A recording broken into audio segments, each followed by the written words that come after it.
Hello everyone, मेरा नाम है दीप्ति भारद्वाज और आप देख रहे हैं मेरा YouTube channel @maths with Deepti, जहां हम पढ़ते हैं बीएससी का मैथमेटिक्स और यहां कवर कर रहे हैं हम 6 सेमेस्टर की बुक, बीएससी के 6 सेमेस्टर की बुक कवर कर रहे हैं और बुक का नाम है मैट्रिक स्पेस।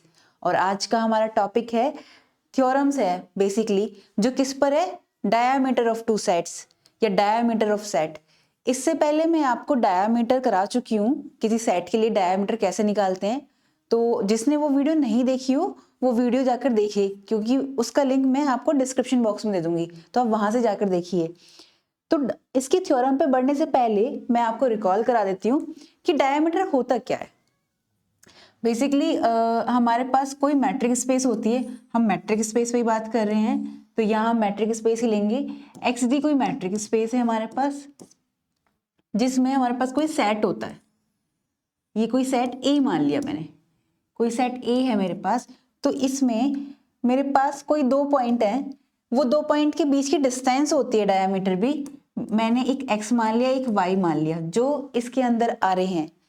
तो अगर मैं यहाँ पर क्या निकालूं, डिस्टेंस निकालूं डी एक्स वाई के बीच की, जो मैक्सिमम डिस्टेंस होती है ना इस सेट के लिए, d x y such that, कैसे कि x और y बिलोंग करेगा मेरा सेट A में।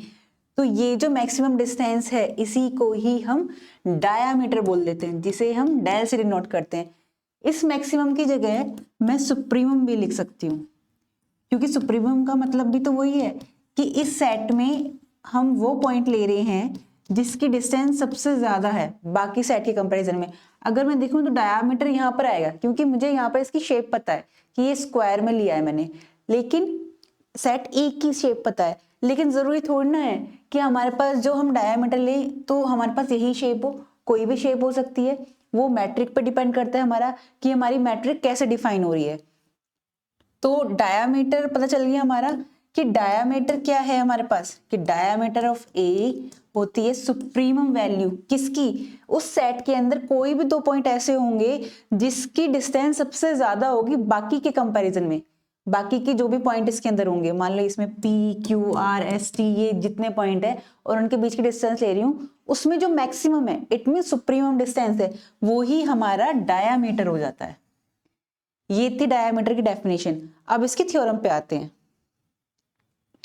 हमारे पास है let X d be a metric space, then point 1 क्या कहता है कि ए कोई सबसेट है एक्स का, देन डेल ए यानी डायामीटर ऑफ ए, अगर ए सबसेट है एक्स का तब डायामीटर ऑफ ए 0 होगा if and only if A is singleton set. ठीक है, पहली प्रॉपर्टी ये कहती है। तो हम पहली प्रॉपर्टी पे काम करते हैं कि मेरे पास एक मैट्रिक स्पेस है, ये मेरे पास मैट्रिक स्पेस है एक, राइट, एक्स डी, इसमें कोई सेट है मेरे पास, इसमें मैं कोई सेट ले लेती हूं ए, ये कोई मैंने सेट ले लिया ए। अब इन्होंने कहा है कि del A is equal to 0 होगा कब, जब ये सेट जो सिंगलटन सेट होगा। अब मेरे पास 3 कंडीशन बनती है। कैसे, इन्होंने कहा है कि ए जो है सबसेट है एक्स का, तो ए अगर सबसेट है एक्स का तो ए की 2 कंडीशन हो सकती है। कौन कौन सी 2 कंडीशन हो सकती है, पहला कि या तो ये एम्प्टी सेट हो, है ना, या फिर ये एम्प्टी सेट ना हो, है ना, या तो सेट मेरे पास एम्प्टी हो ये ए, या फिर एम्प्टी सेट ना हो। लेकिन इन्होंने क्या कहा है कि अगर मैं एम्प्टी सेट ले लेती हूं तो उस कंडीशन में क्या होता है, किसी भी एम्प्टी सेट का हम डायामीटर निकालते हैं तो वो इन्फिनिटी होता है, क्योंकि पॉइंट ही नहीं होते उसमें, तो वो इन्फिनिटी हो जाता है डायामीटर। तो इट मीन्स हमें इस पे तो काम करना नहीं है, हमें इस पे काम करना है कि जब वो सेट ए मेरा एम्प्टी नहीं है, जब मेरा सेट ए एम्प्टी नहीं है, क्योंकि उन्होंने सिंगलटन सेट बोला है, तो जब एम्प्टी नहीं है तो यहाँ पर भी 2 केस बनते हैं। कौन से, कि या तो वो सिंगलटन सेट होगा, कैसा सेट होगा मेरा, या तो वो सिंगलटन सेट होगा, या फिर वो सिंगलटन सेट नहीं होगा, नॉट सिंगलटन,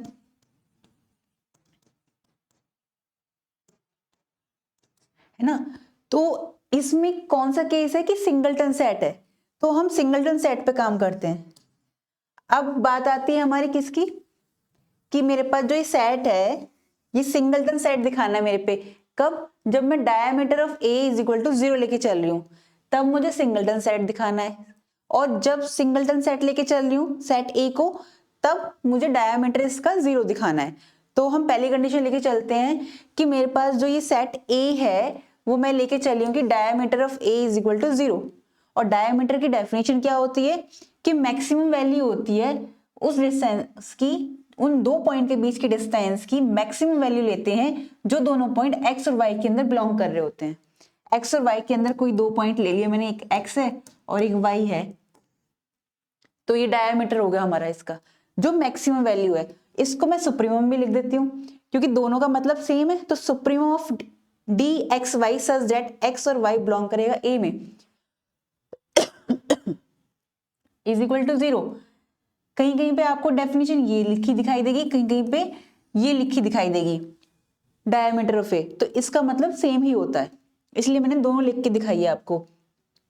इस बात का क्या मतलब है कि जब मैक्सिमम वैल्यू ही मेरे पास 0 आ रही है, डिस्टेंस दो पॉइंट के बीच की मैक्सिमम यानी सुप्रीमम वैल्यू ही, सुप्रीमम डिस्टेंस ही मेरे पास 0 आ रही है, इट मींस जब मैं उसमें कोई भी दो पॉइंट लूंगी और उन दोनों पॉइंट के लिए P और Q मान लिया मैंने, अगर इन दोनों पॉइंट के लिए मैं डिस्टेंस निकालूंगी तो वो भी मेरे पास 0 आएगी, है ना, क्योंकि डिस्टेंस का फॉर्मूला क्या था इसमें, इन्फीमम ऑफ डिस्टेंस।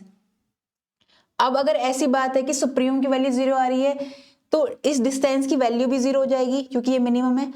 अब एक क्वेश्चन आता है कि मैडम आपने सुप्रीमम में तो 0 दिखा दिया, यहां पर भी 0 दिखा दिया, हम इससे लेस देन भी तो ले सकते थे।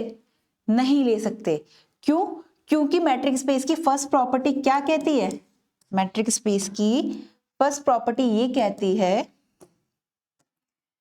कि distance of x y greater than या इक्वल टू 0 होगी, या तो 0 से बड़ी होगी या 0 के बराबर होगी, उससे लेस देन नहीं होगी। खुद ही सोचो, डिस्टेंस हम कभी भी नेगेटिव लेते हैं नहीं, वो या तो पॉजिटिव होती है या 0 होती है। तो उसी के अकॉर्डिंग है कि सुप्रीमम वैल्यू ही जब 0 आ रही है, दो पॉइंट के बीच की डिस्टेंस की सुप्रीमम वैल्यू ही 0 है, तो इट मींस दो पॉइंट के बीच की डिस्टेंस भी 0 होगी, है ना। 0 से बड़ी ले नहीं सकते क्योंकि सुप्रीमम वैल्यू 0 है, 0 से छोटी ले नहीं सकते क्योंकि मैट्रिक की फर्स्ट प्रॉपर्टी ये कहती है डिस्टेंस के अकॉर्डिंग। ठीक है, d x y is equal to 0 लिया है for all x y belong कर रहा है ए में। तो जब हम ये बात जानते हैं कि हम मैट्रिक स्पेस पे ही काम कर रहे हैं, तो ये मैट्रिक स्पेस की कौन सी प्रॉपर्टी से आया है, मैट्रिक स्पेस की सेकंड प्रॉपर्टी क्या कहती है कि d x y is equal to 0 है तो both implies that x is equal to y होगा, यानी कि दो पॉइंट के बीच की डिस्टेंस अगर 0 है तो if and only if x is equal to y होगा। ये मैट्रिक 4 की प्रॉपर्टी कहती है। ठीक है, तो यहां से हमें क्या पता चला कि x is equal to y है, इट मींस जितने भी एक्स वाई बिलोंग करेंगे ए के अंदर, यानी वो सारे के सारे एक ही पॉइंट की बात कर रहे हैं, है ना, तभी तो x is equal to y है, इट मींस वो सिंगलटन सेट है। अब मेरे पास यहां से क्या आ गया कि डेल्टा ए यानी कि diameter of A is equal to 0 लेके चली थी, और मैंने ये दिखा दिया कि कब होगा, जब वो सेट मेरे पास सिंगलटन सेट होगा। यहां से मेरे पास ये सिंगलटन सेट आ गया, ये मेरे पास सिंगलटन सेट आ गया। अब हमारी ये वाली कंडीशन तो हो गई। अब हम लेके चलते हैं कि ए कोई सिंगलटन सेट है और उसको हम दिखा देंगे कि डायमीटर क्या आना चाहिए, 0 आना चाहिए। मैं अगर यहां से लेके चलूं कि डायमीटर ऑफ ए, सॉरी मैं यहां से लेके चलती हूँ, मेरे पास जो सेट है वो सिंगलटन सेट है। मैंने जो सेट लिया ए इज सिंगलटन सेट,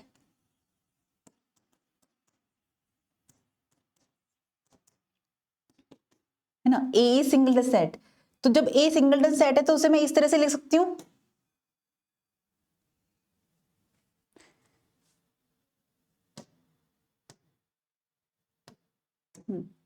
तो मैं उसे इस तरह से लिख सकती हूँ। तो ए जब सिंगलटन सेट है तो उसे हम इस तरह से लिख सकते हैं, और सिंगलटन सेट है इट मींस सेट ए में जितनी भी वैल्यू आ रही है तो x is equal to y, इसका मतलब ये जितने भी वेरिएबल है वो सारे सेम है, उसे मैं इस तरह से भी रिप्रेजेंट कर सकती हूँ। ठीक है, अगर मैंने इस तरह से लिखा तो इट मींस M2 की जो मैट्रिक की सेकंड प्रॉपर्टी है उसके अकॉर्डिंग मैं लिख सकती हूँ कि अगर ये कंडीशन बनती है तो it means d x y is equal to 0 होगा, उन दोनों पॉइंट के बीच की डिस्टेंस 0 होगी। जब सिंगलटन सेट है इट मीन जितने भी मैं वेरिएबल ले रही हूँ उसमें जितने भी पॉइंट ले रही हूँ वो दोनों सेम होंगे इट मीन्स उन दोनों पॉइंट के बीच की डिस्टेंस 0 आएगी। ठीक है, यहाँ पहुंच गए हम।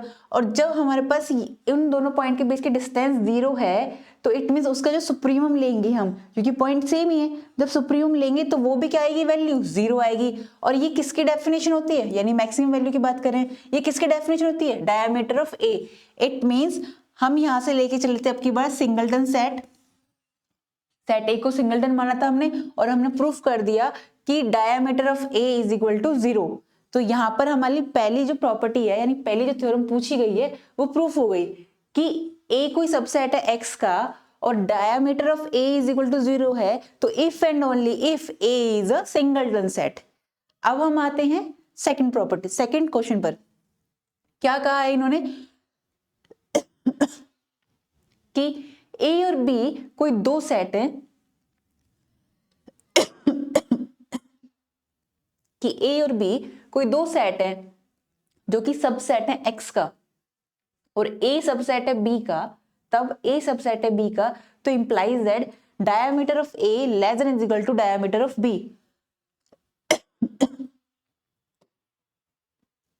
तो आगे बढ़ते हैं। यहां पर हमें कहा गया है ए और बी सबसेट है एक्स का और ए सबसेट है बी का। तो ए अगर सबसेट हुआ हमारा बी का,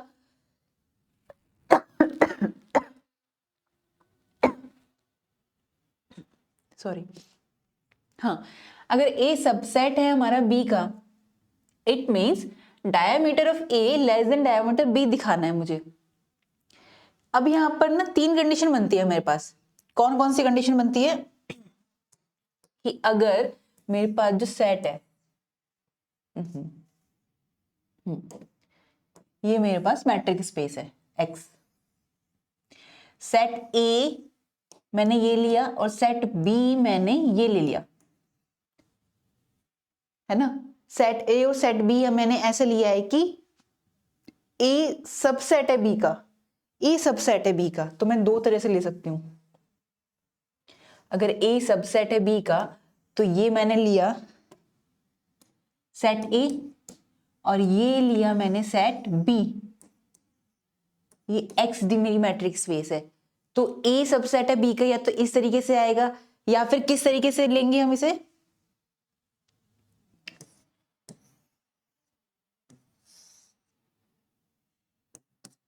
या फिर हम इस तरह से लेंगे, ये सेट ए है और जो सेट बी है, सेट बी भी यही है,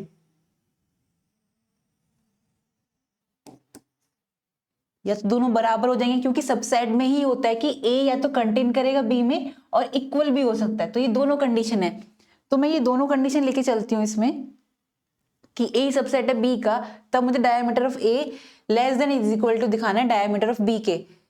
ठीक है, मैंने ए को सबसेट माना एक्स का और बी को भी माना, सच दैट ए सबसेट है बी का।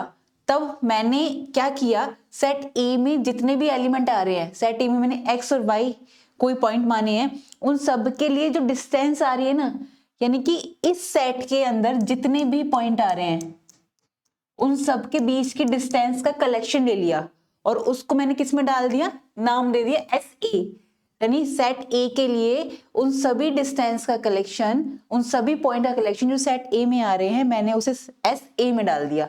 सिमिलरली मैंने बी के लिए भी करा कि बी में जितने एलिमेंट आ रहे हैं, कि बी में ये देखो, बी में जितने एलिमेंट आ रहे हैं, ए के भी आ रहे हैं और बी के भी आ रहे हैं, तो बी के अंदर जितने भी एलिमेंट आ रहे हैं उन सब पॉइंट के डिस्टेंस की कलेक्शन करके मैंने एस बी में डाल दिया। ठीक है, ये मैंने मान लिया। तब सीस हमें लेके चले हैं कि ए सबसेट है बी का, तो देयरफॉर एक्स और वाई जो ए में आ रहे हैं, ये जो एक्स वाई हमारे ए में आ रहे हैं, इट मीन्स जो भी पॉइंट यहां पर आ रहे हैं वो बी में भी आ रहे हैं, तो इट मीन्स वो बी में भी आएंगे। और जब ऐसा होगा तो इन दोनों के बीच की जो डिस्टेंस होगी, इन दोनों के बीच की जो डिस्टेंस होगी जो कि बिलोंग कर रही है एस ए में, क्योंकि मैंने सारी डिस्टेंस किस में ले ली, एस ए में, सेट ए के हर एक पॉइंट के लिए जितनी भी डिस्टेंस आ रही है वो सेट ए में ली है। तो यहाँ पे जो डिस्टेंस आएगी इन दोनों पॉइंट के लिए वो बिलोंग करेगी एस ए में, तो इंप्लाइज दैट जितनी डिस्टेंस आ रही होगी ये एस बी में भी आएगी। अगर मैं ये वाला वेन डायग्राम लेके चलती हूँ या ये भी लेके चलती हूँ, दोनों के अकॉर्डिंग यही होना है।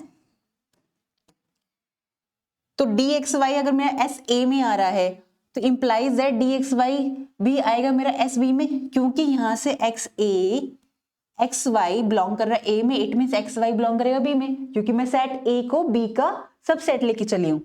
ठीक है, इसके बाद यहां से मुझे पता चला है कि एस ए जो है सबसेट होगा एस बी का, क्योंकि इसमें जितने पॉइंट आ रहे हैं वो सारे के सारे कंटेन कर रहे हैं S B B. According to Venn diagram भी देख सकते हैं हम, ए में जितने भी पॉइंट है उनका कलेक्शन लिया मैंने, ठीक है, और वो भी बी में आ रहे हैं, इससे भी देख सकते हैं और इस वाले से भी देख सकते हैं। तो यहां पर ये भी ठीक है। इट मीन्स अगर मैं सुप्रीमम लूं, इसमें अगर मैं इसका सुप्रीमम भी ले लूं तो वो वाली डिस्टेंस भी इसके सुप्रीमम के या तो बराबर होगी या उसके अंदर आ रही होगी, क्योंकि सेट बी बड़ा है, ए को सबसेट मानना है। अगर इससे देखें तो सेट बी बड़ा है, तो इसमें जो डायामीटर होगा, इसमें जो सुप्रीमम वैल्यू होगी वो इसके अंदर कंटेन करेगी। और अगर मैं सेम मानूं तो जो इसकी डायामीटर होगा वो ही बी का डायामीटर होगा। इट मींस यहां से supremum of S A less than is equal to होगा सुप्रीमम ऑफ बी। यहां से लेस देन हो सकता है और यहां से इक्वल हो सकता है, इसलिए दोनों कंडीशन लिखिए। इट मींस जो सुप्रीमम वैल्यू होती है एस ए उसे हम डायामीटर बोलते हैं, तो diameter of A less than is equal to आ गया diameter of B. It means हमने यहाँ पे प्रूफ कर दिया कि अगर मैं सेट ए सबसेट बी लेके चल रही हूं तो it means diameter of A less than is equal to diameter of B के आएगा। तो यहां पर हेंस प्रूव्ड, ये हमारी थ्योरम प्रूफ हो जाती है यहां पर। अब इसके बाद एक थ्योरम और आती है जो बहुत इंपॉर्टेंट थ्योरम है आपके एग्जाम पॉइंट ऑफ व्यू से भी, और इस प्रॉपर्टी का यूज भी होता है आगे की जितनी भी थ्योरम्स आएंगी नेबरहुड के लिए, इंटीरियर के लिए, तो वहां पर इसका यूज होना है। तो ध्यान से देखिएगा इसे। मेरे पास कोई मैट्रिक्स स्पेस है XD, उसमें A और B कोई सबसेट है, तब हमें प्रूफ करना है कि अगर कंडीशन बनती है कि A intersection B does not equal to phi, it means A और B जो दो सबसेट हैं X के, XD मैट्रिक्स स्पेस के दो सबसेट हैं A एंड B, उन दोनों का इंटरसेक्शन लेती हूं मैं तो उसमें कुछ ना कुछ वैल्यू जरूर आती है। ऐसा बिल्कुल नहीं होगा कि अगर उनका इंटरसेक्शन लिया तो वो जीरो आ रहा है, यानी उसमें कुछ भी नहीं आ रहा, ऐसा नहीं है, कुछ ना कुछ आ रहा है। तो अगर ऐसी कंडीशन है तब diameter of A union B less than is equal to आना चाहिए diameter of A plus diameter of B के। ठीक है, हम पहली कंडीशन लेके चलते हैं कि A ना सबसेट है B का, फिर दूसरी कंडीशन लेके चलेंगे कि B सबसेट है A का। ऐसा भी तो हो सकता है, क्योंकि इन्होंने सिर्फ इतना बोला है कि A और B सबसेट है X के, ये नहीं बताया कि क्या A और B एक दूसरे में कंटेन कर रहे हैं, यानी उनके बीच का रिलेशन नहीं बताया। पर हम कंडीशन तो दोनों लेके चलेंगे, क्या कि एक बार सेट A को सबसेट बताएंगे, सेट A सबसेट हो जाएगा B का, और एक बार लेके चलेंगे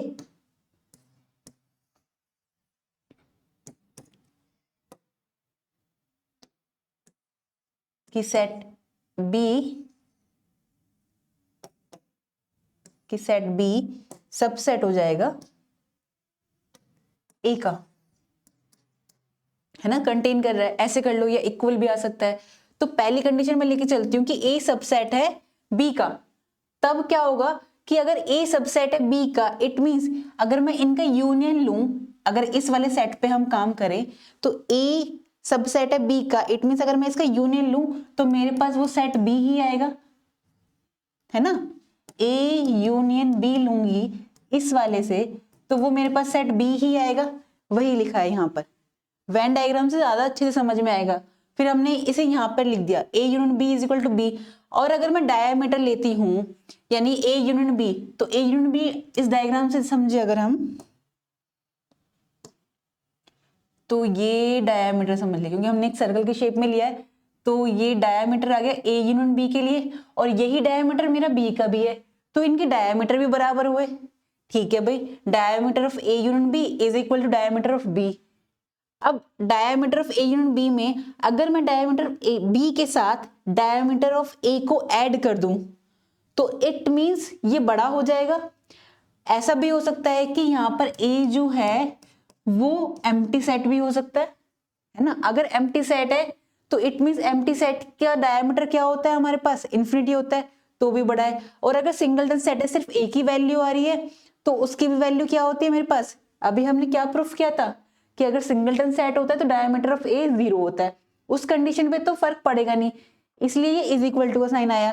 लेकिन अगर डायमीटर ऑफ ए में कोई भी दो नंबर हो सकते हैं, दो एलिमेंट हो सकते हैं या उससे ज्यादा हो सकते हैं, एटलीस्ट 2 भी हैं, तो उसके डायमीटर कुछ तो होगा, है ना। अगर मैं इस वाले डायमीटर की बात करूं, इस वाले डायमीटर की, ए के लिए डायमीटर ये इतना हुआ, तो ये जो डायमीटर है अगर इसको मैं ऐड कर दूंगी तो इट मींस ये वाला पार्ट मेरा बड़ा हो जाएगा। तो यहां से हमारे पास आ गया क्या कि A union B, diameter of A union B less than is equal to diameter of A plus diameter of B क्या आ गया। सिमिलरली हम ऐसा कर देंगे कि जब सेट बी को ए का सबसेट मानेंगे तब उसके लिए भी हम यही करेंगे कि ए, इस वाले सेट का यूनियन और इस वाले सेट का यूनियन लिया मैंने कि ए यूनियन बी लिया मैंने, तो क्या आएगा, ए यूनियन बी मेरे पास क्या आएगा, सेट ऑफ ए। और अगर मैं इसका डायमीटर निकालूं, diameter of A union B is equal to diameter of A क्या आएगा, क्योंकि diameter of A union B ये आया मेरे पास और डायमीटर ऑफ ए भी ये आया, तो इट मींस ये बराबर हुए, यहां से बराबर हुए। तो मैं यहां से कह सकती हूँ कि अगर मैंने इसमें डायमीटर ऑफ बी को भी ऐड कर दिया तो यहां पर मेरे पास साइन चेंज जाएगा। क्या आ जाएगा मेरे पास sign, less than is equal to का आ जाएगा। इज इक्वल टू आ जाएगा कब, जब इसकी वैल्यू 0 होगी, इट मींस ये सिंगलटन सेट होगा। और अगर ये सिंगलटन सेट नहीं है, उससे बड़ा है, उसमें एलिमेंट और है, तो इट मींस कुछ ना कुछ वैल्यू आएगी इसकी, और जैसे ही वो वैल्यू ऐड होती है इधर तो ये ग्रेटर देन हो जाएगा right hand side.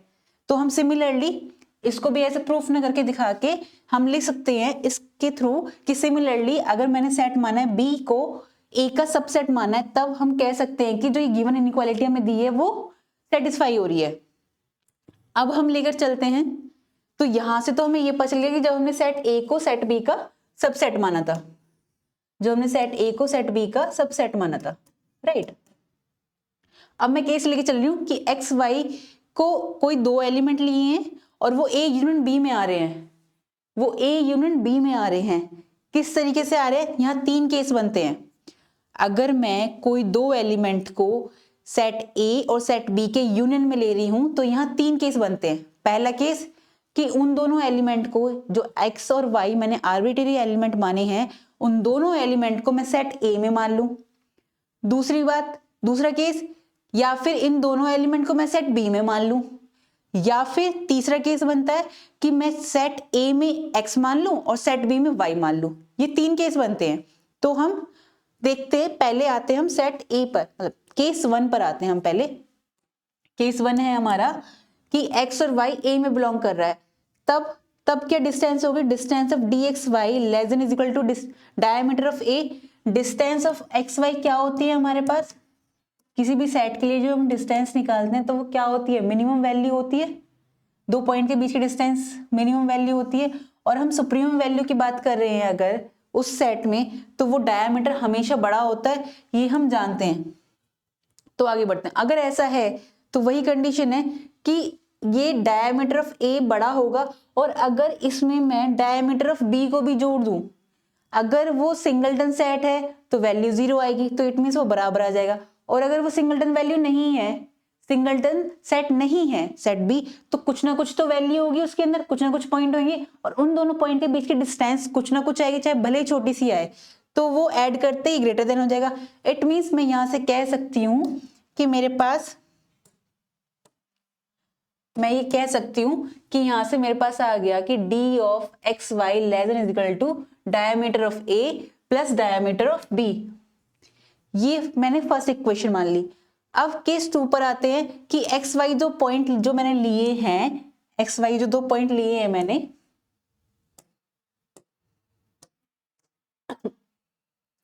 X Y जो 2 पॉइंट लिए मैंने मैट्रिक्स स्पेस में, ये कोई सेट मैंने बी मानना है और इसमें 2 पॉइंट मान लिए मैंने। कौन कौन से 2 पॉइंट माने, एक पॉइंट एक्स मान लिया, एक पॉइंट वाई मान लिया, इन दोनों के बीच की डिस्टेंस। अब ये दोनों पॉइंट मैंने बी में माने हैं, तो इन दोनों के बीच की डिस्टेंस हमेशा लेस देन होगी या ग्रेटर देन होगी डायमीटर ऑफ बी, कि या तो ये इसकी बाउंड्री पे पॉइंट हो गए यहाँ पर तो वो डायमीटर बन जाएगा, इट मीन्स इक्वल आ जाएगा, और अगर उसके अंदर पॉइंट आ रहे हैं तो इट मीन्स उसके डायमीटर से छोटी होगी वैल्यू, तो distance of x y less than is equal to diameter of B. Again वही करेंगे कि मैंने सेट ए को ऐड किया, सेट ए के डायमीटर को ऐड किया, और सेट ए अगर मेरा सिंगलटन सेट है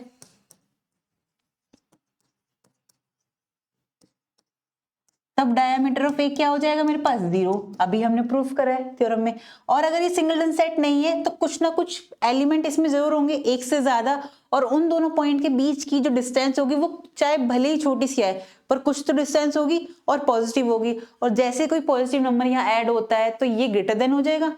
तो इट मीन्स मेरे पास ये मैंने सेकेंड यहां से मेरे पास ये प्रूफ भी आ गया कि d x y less than is equal to diameter of A plus diameter of B क्या आ गया, इसको मैंने इक्वेशन सेकंड मान लिया। अब हम केस 3 लेके चलते हैं कि x और y मैंने ऐसे एलिमेंट लिए कि x को लिया है मैंने सेट A में और y को लिया है मैंने सेट B में। x को किस में लिया है मैंने, x को लिया है मैंने सेट A में एंड y को लिया है मैंने सेट B में। तब क्या हो सकता है, तब ये वाला डायग्राम बनेगा हमारे पास x set A and set B। अभी मुझे पता नहीं कि इंटरसेक्शन भी हो सकता है या नहीं हो सकता, तो मैंने एक x एलिमेंट ले लिया इसमें A में, y एलिमेंट ले लिया मैंने, x एलिमेंट लिया मैंने, एक सेकेंड, ये set A and set B, इसमें एलिमेंट y है और इसमें एलिमेंट मेरे पास है x। यही लिया है मैंने, x को लिया A में, y को लिया है B में, और इसका जो इंटरसेक्शन है वो डज नॉट इक्वल टू 5 है। ये हमें दे रखा था क्वेश्चन में कि A intersection B does not equal to 5 है, तब हम वो लेकर चलेंगे। ठीक है, तो यहाँ पर कुछ ना कुछ तो एलिमेंट आ रहे होंगे, यहाँ पर कुछ ना कुछ तो एलिमेंट आ रहे होंगे। ठीक है, तो मैंने एक पॉइंट P मान लिया, यहाँ पर कोई पॉइंट P है और वो A इंटरसेक्शन B में आ रहा है। इट मीन्स अगर मैंने कोई पॉइंट माना है P जो A इंटरसेक्शन B में आ रहा है, तो इंप्लाइज दैट P A में भी आएगा और ये P B में भी आएगा, है ना, दोनों में आएगा। तब मुझे ये ट्रायंगुलर प्रॉपर्टी होती है मैट्रिक्स स्पेस की, वो प्रूफ करनी है। किस तरीके से, कि मैंने लिया dxy जो लेस देन होगा, यानी यहां से बीच की डिस्टेंस, एक सेकेंड, मैंने ली ये वाली डिस्टेंस, ये है x, ये है y, राइट, ये रहा x और y मेरे पास, ये डिस्टेंस लेके चल रही हूँ, और वो किससे बड़ी होगी मेरे पास, वो किससे बड़ी होगी, एक सेकेंड, एक्स पी की डिस्टेंस प्लस पी वाई की डिस्टेंस के, पी यहाँ पर है मेरे पास, तो एक्स पी की डिस्टेंस प्लस पी वाई की डिस्टेंस को मैं अगर ऐड करूंगी तो ट्रायंगुलर इनइक्वालिटी यानी मैट्रिक स्पेस की फोर्थ प्रॉपर्टी से मैं ये कह सकती हूँ कि जब दो पॉइंट के बीच में कोई पॉइंट लिया और उन पॉइंट को अलग अलग सेपरेटली हमने डिस्टेंस निकाली, यानी एक्स पी और पी वाई निकाली, उन्हें ऐड किया, ऐड करने के बाद वो हमेशा इस वाली डिस्टेंस से बड़ी होती है या बराबर होती है। तो हमने वही लिखा है मैट्रिक प्रॉपर्टी फोर्थ से। इसका मतलब जब मैं अब मैंने इस वाली डिस्टेंस का सुप्रीमम ले लिया, यानी मैं सेट ए में बात कर रही हूँ, इस बार मैं सेट ए में बात कर रही हूँ, इस वाले सेट में, ये मेरे पास सेट ए है ना, इस सेट ए में बात कर रही हूँ एक्स और पी पर, कि एक्स पी के लिए जितने भी एलिमेंट आ रहे हैं, इसमें जितने भी एलिमेंट आ रहे हैं उनका सुप्रीमम डिस्टेंस लेती हूँ, तब dxy से बड़ा हो जाएगा ये। और ऐसे ही मैंने सेट बी में काम किया, सेट बी के लिए मैंने लिया है ये वाले पॉइंट, तो पी वाई कोई ऐसे एलिमेंट हैं जिसमें इनकी डिस्टेंस जो सबसे मैक्सिमम होगी, सुप्रीमम होगी, अगर ये दोनों मैक्सिमम लेती हूँ तो ये वाली साइड बड़ी हो जाएगी मेरी इस वाली साइड से। इट मीन्स मैं कैसे, और ये किसकी वैल्यू है, डायमीटर ऑफ ए, और ये डायमीटर ऑफ बी की डेफिनेशन है ना। तो it means d x y less than is equal to हो गया diameter of A plus diameter of B. इसको मैंने इक्वेशन थर्ड मान ली। अब मैंने एक बात देखी यहां से, क्या देखा मैंने, ये देखो ये आया मेरे पास इक्वेशन फर्स्ट सेकंड और थर्ड से मैंने देखा कि मैंने 3 डायग्राम बनाए थे। एक बार मैंने लिया था कि ए के अंदर एलिमेंट लिए थे सारे, बी से मतलब नहीं था, यानी मान लो ये ऐसे हो, क्योंकि उसने कहा इंटरसेक्शन में कोई भी एलिमेंट ऐसा नहीं है कि इंटरसेक्शन में नहीं आए। ए और बी सेट जो है उसका इंटरसेक्शन लेंगे तो उसमें कोई ना कोई एलिमेंट आना चाहिए। तो या तो ये वाला डायग्राम हो सकता है या फिर ये वाला डायग्राम हो सकता है कि बी ए के अंदर आ जाए,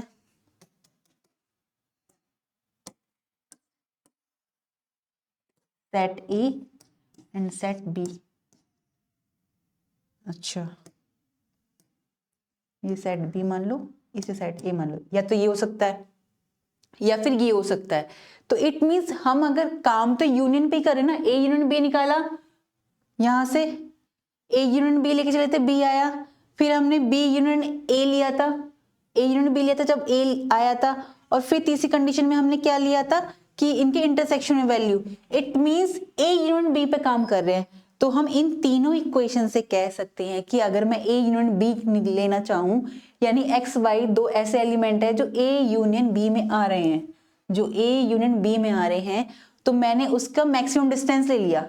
और ये किसकी डेफिनेशन है, डायमीटर की। तो diameter of A union B less than is equal to आ गए किसके, diameter of A plus diameter of B. हमें यही प्रूफ करना था, है ना, कि जब हमारे पास ए और बी कोई दो सबसेट हैं कैपिटल एक्स के, और इन दोनों का इंटरसेक्शन हमारा नल सेट नहीं होना चाहिए, तब इन दोनों सेट के यूनियन का डायमीटर हमेशा लेस देन या इक्वल टू होगा diameter of A plus diameter of B. ये हमसे ये वाली थ्योरम कहना चाहती थी, जो कि हमने प्रूफ कर दिया। आई होप आज की क्लास में आपको कोई भी डाउट नहीं रहा होगा, लेकिन फिर भी कोई क्वेरी आती है तो आप मुझसे कमेंट सेक्शन में पूछ सकते हैं, मैं आपके सारे डाउट क्लियर करूंगी। और अगली क्लास में अब हम मिलते हैं बहुत ही इंटरेस्टिंग टॉपिक के साथ। तब तक आप पढ़ते रहिए, खुश रहिए। नमस्कार।